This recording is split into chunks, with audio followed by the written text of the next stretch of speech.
Shabbat Shalom. As you will notice, the name of this channel has changed to Walking in Truth with Yeshua. And that is what this channel is about, plain and simple, is getting back to the Hebrew roots of our faith, understanding who we are as believers in Messiah, who the Messiah is, what he taught. For the next 7 videos, we are going to be discussing who we are in relationship to the scriptures. I was originally going to start out in Genesis and work all the way back to Romans, and maybe even a little further. But right now, I just feel like I need to take you to Romans 11, and I need to start there and then go back and start at the beginning and really dig into who we are when we come into faith in the Messiah. So I'm going to begin with Romans 11. Now, if you're wondering, I am reading from the ESV, the English Standard Version. It is one of the best translations out there, according to many scholars and a lot of other people. So that's what I read from. So in Romans 11, starting with verse 11, it says,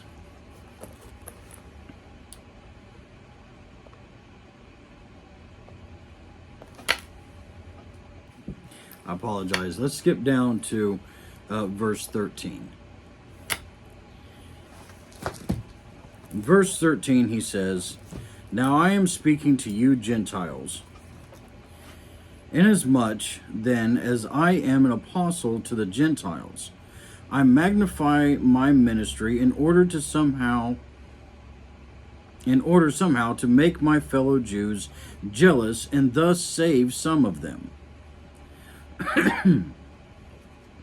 For their rejection means the reconciliation of the world. What will their acceptance mean by life from the dead? But life from the dead. If the dough offered as first fruits is holy, so is the whole lump. And if the root is holy, so are the branches. But if some of the branches were broken off, and you, although a wild olive shoot, were grafted in among the others, and now share in the nourishing root of the olive tree, do not be arrogant toward the branches. If you are, remember it is not you who support the root, but the root that supports you. Then will you say, branches were broken off so that I might be grafted in? That is true. They were broken off because of their unbelief. But you stand fast through faith. So do not become proud, but fear. For if God did not spare the natural branches, neither will he spare you. Note then the kindness and sovereignty of God. Severity toward those who have fallen, but God's kindness to you, provided you continue in his kindness. Otherwise, you too will be cut off. And even they, if they do not continue in their unbelief, will be grafted in, for God has the power to graft them in again. Let's pause for a moment, because there's a lot there. I'm going to try to paint you a picture.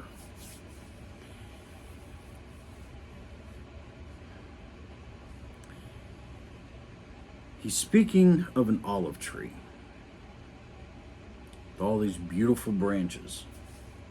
Some of these branches were cut off, and saplings were grafted onto. He says that although a wild olive shoot were grafted in among the others. It's talking about the Gentiles. They were taken from these wild trees that they were a part of. They were cut off from those and grafted into this tree among these other branches. They didn't start a new tree with these little shoots. They took those shoots and grafted them into the tree that was already there. The original followers of the Messiah were grafted into this tree. This tree is Israel. The branches are the children of Israel. The root is the Messiah, the Torah. The Torah nourishes Israel, that nourishes us.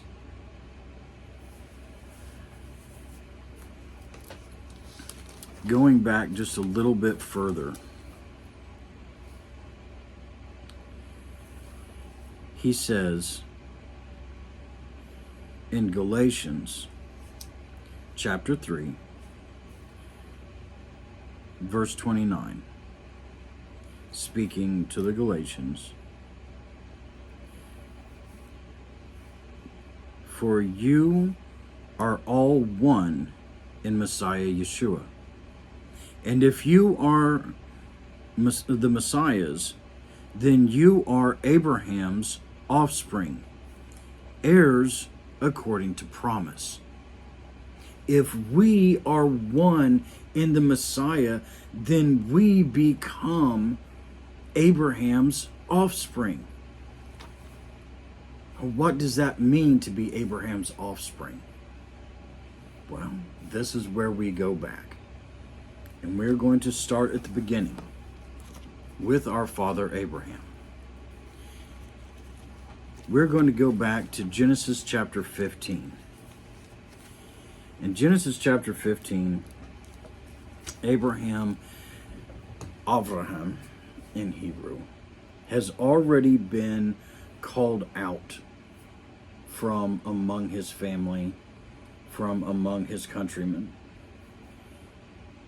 And God brought him to this place and made a covenant with Abraham. In chapter 15, and I'm not going to read the entire thing, but in chapter 15,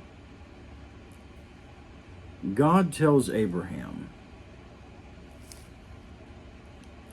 that he is his shield and that his reward shall be very great. And he told him, "Look toward the heaven and number the stars. If you are able to number them, then," he said, "so shall your offspring be." And he believed the Lord, Yahweh, and he counted it to him as righteousness. And he says, "I am Adonai who brought you out from Ur of the Chaldeans to give you this land to possess. Bring me a heifer 3 years old, a female goat 3 years old, a ram 3 years old, a turtle dove, and a young pigeon." And he brought him all of these, cut them in half, and laid each half over against the other. But he did not cut the birds in half. And as the sun was going down, a deep sleep fell on Abraham. And behold, dreadful and great darkness fell upon him. Then Adonai said to Abraham, know for certain that your offspring will be sojourners in a land that is not theirs, and will be servants there, and they will be afflicted for 400 years. But I will bring judgment on the nation that they serve. Skipping down to verse 17. When the sun had gone down and it was dark, behold, a smoking fire pot and a flaming torch passed between these pieces, the ones that he had separated. On that day, Adonai made a covenant with Abraham, saying, to your offspring I give this land, from the river of Egypt to the greater river, to the river Euphrates, the land of the Kenites, Kenzites, Kadamites, Hittites, Perizzites, Rephaim, and the Amorites, Canaanites, the Gerishites, Jebusites. And I probably messed up a lot of those names. But that entire land he gave to Abraham to be a possession. And I'm going to pause right here because this is a very crucial part. This covenant of land was sealed with what is called a blood oath. The severing of the two halves and the passing between it.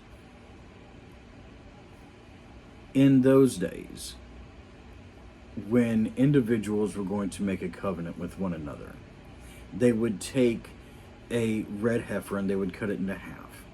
And both parties would pass between the two halves and say something to the effect of, if I break this covenant that I make with you this day, may I become as this heifer. Meaning their life was forfeit. Now Abraham did not pass between those halves. It says here that a fire pot and a flaming torch passed between those two halves. That was the Messiah. That's going to come into play in other teachings, but do some research on that.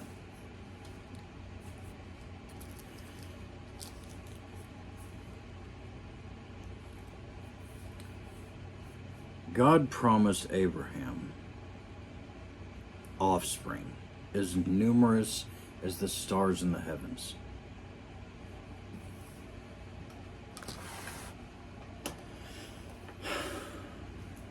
He gave him Isaac, Yitzchak, Jacob, Yaakov.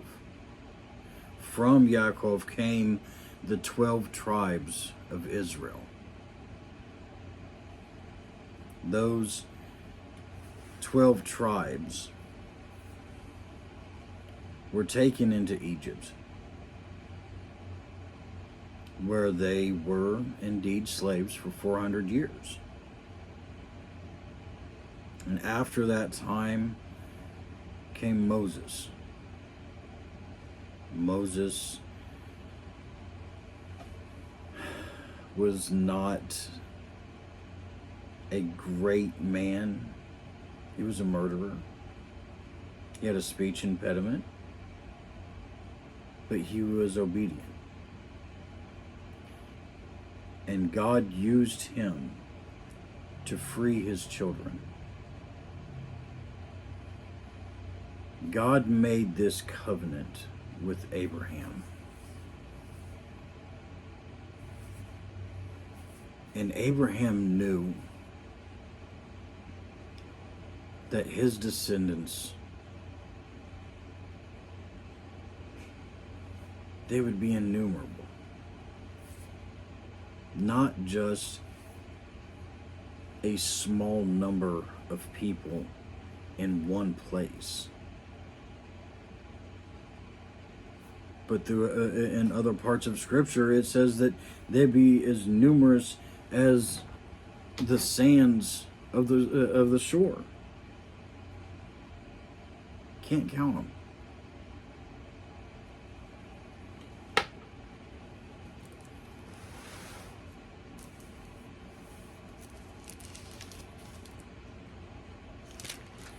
The covenants that God made with Abraham pass on from generation to generation. In these videos, I'm going to break down,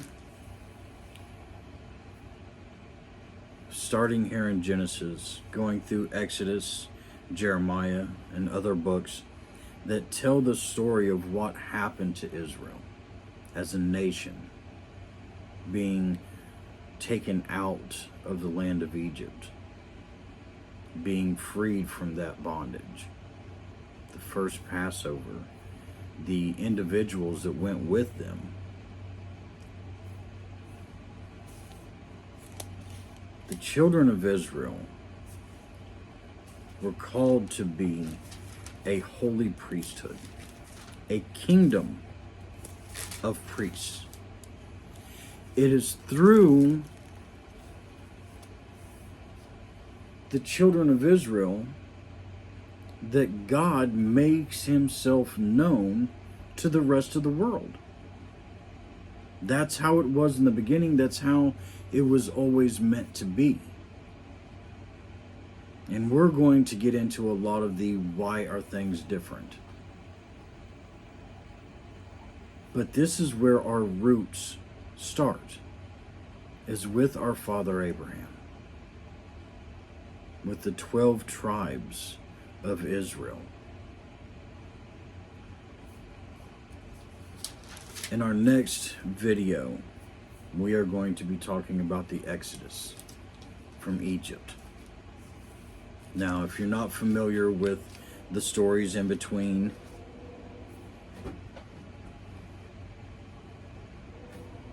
read through Genesis, because there's a lot of things in there that show more as to the struggles that Israel went through from the very beginning. Wandering through the deserts, they weren't even a nation yet. But God had a plan, has a plan that is not consumed with time. We live in a generation where everything has to be immediate. It has to be right now.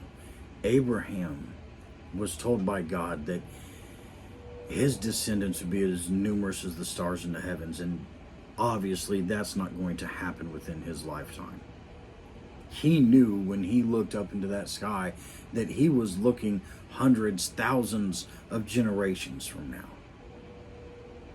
And that this was the building blocks of the foundation that promise was going to be built on. We have forgotten who we are.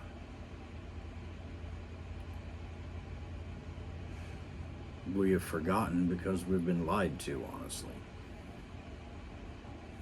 But I'm trying not to get into all of that and stay focused on what's here. Being my first video like this, I'm always asking that you be tolerant and patient with me as I learn and grow and get better at relaying things. I have things written out, and I'm trying very hard to stay focused a little bit at a time. The story of Abraham and his wife, they went through a lot. They were beyond the age of having children when God blessed them with Isaac, Yitzchak.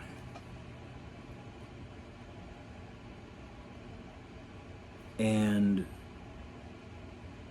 when he was born, God tested his faith. Told him, okay, I've given you this son, now I want you to sacrifice him to me. Didn't bat an eye. Why?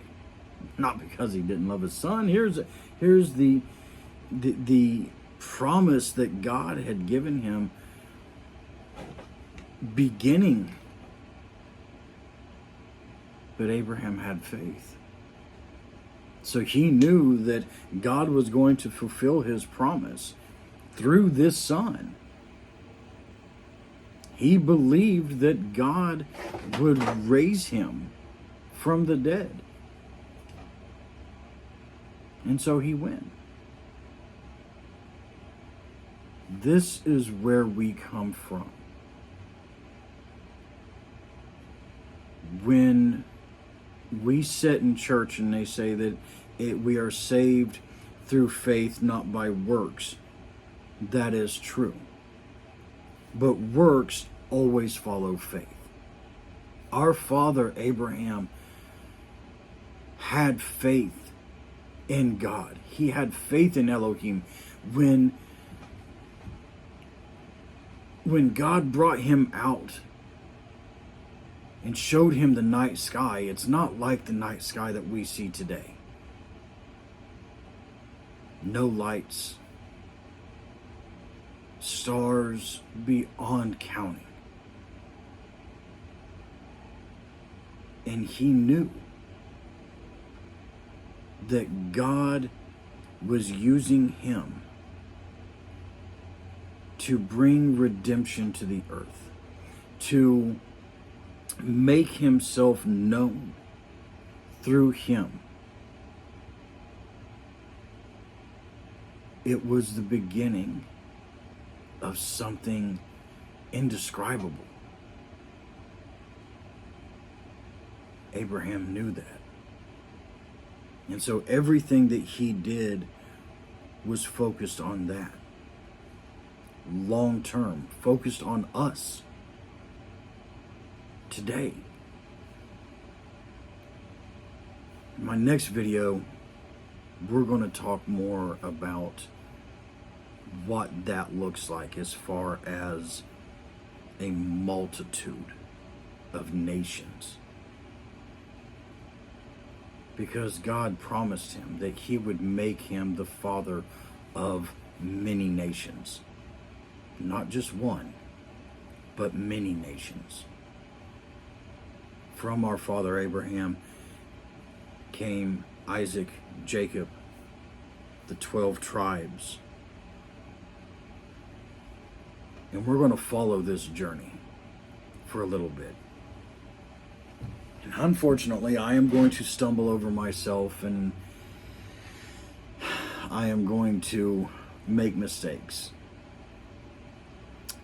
I do not have the technology to splice videos together and cut out all the stuttering parts and all of that. So this is me. That you are getting the raw, unedited me, and that's not always, fun to listen to. Okay, I sometimes do a very poor job of getting things going. So again, bear with me as I get better at this. For now, go back and reread the story of Abraham, our father, and the father of our faith, where that comes from, where it started from, and know that the covenants that God made with him directly affect us. Paul just said so.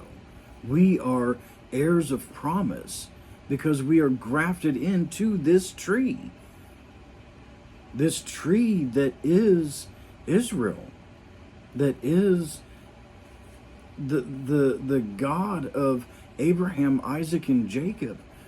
When we came to the Messiah and we gave our souls to him, our lives to him, that is a covenant that we made with him. We entered into covenant with the Messiah. And entering into that covenant, this is what it looks like. This is what it means to be grafted in.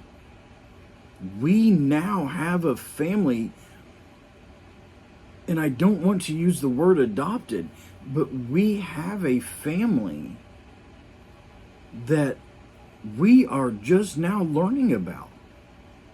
And this is the root of that family. Our father, Abraham, where he came from, who he was.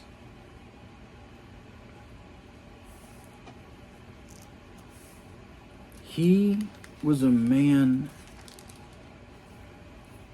that knew what it meant to struggle. Starting out, he had nothing. By the end of his life, he had a little bit more than nothing, monetarily. But he had a covenant. He had a promise from Adonai that said that he was going to be the father of many nations, of many people. He passed away being the richest man this world has ever known.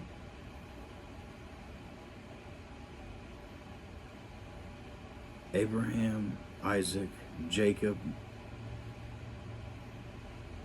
all of them have their stories, and they were just men. Simple men that God used to bring about the greatest nation in existence. The entire world has been affected by the covenant entered into with this one man and his descendants. And when we come into faith in the Messiah, we take on that covenant. And that comes with a responsibility.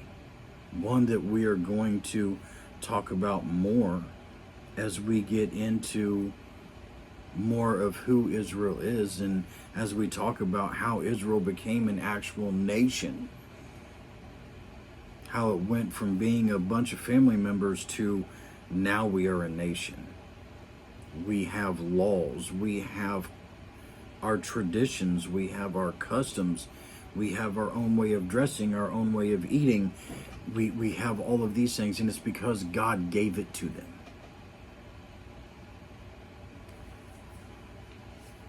So for today, we are going to end here. And it's very hard for me to end because I love to talk.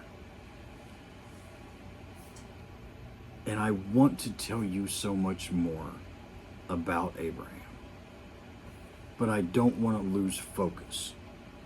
And our focus is, who are we in all of this?